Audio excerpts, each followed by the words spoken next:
The Labour Ministry has commissioned 3 comprehensive surveys on migrant domestic workers and professional bodies. The ministry has set up an expert group to oversee them. Unlike in the past 3 elections when there was an overwhelming central narrative in Bihar poll to defeat Lalu Yadav and establish Sushashan in 2005 and 2010 and to defeat BJP in 2015, no single issue seems to be dominating the current election.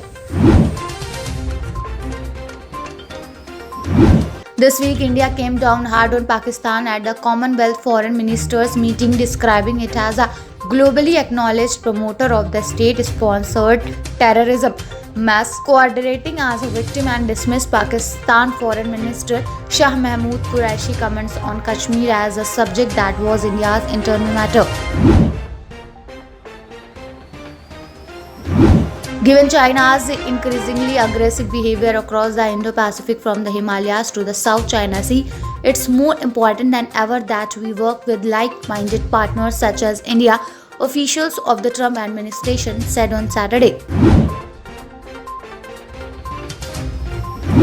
In a major blow to companies ranging from FMCG and liquor to consumer durables and footwear, the government-controlled Canteen Store Department, which operates canteen for the Defence Forces, is set to ban all direct imported items. Delhi High Court on Friday stayed the decision of the AAP government asking 12 Delhi University colleges fully funded by it to pay outstanding salaries to staffers from the Student Society Fund. The government on Friday spelled out the details of the waiver of the interest on loans up to ₹2 crore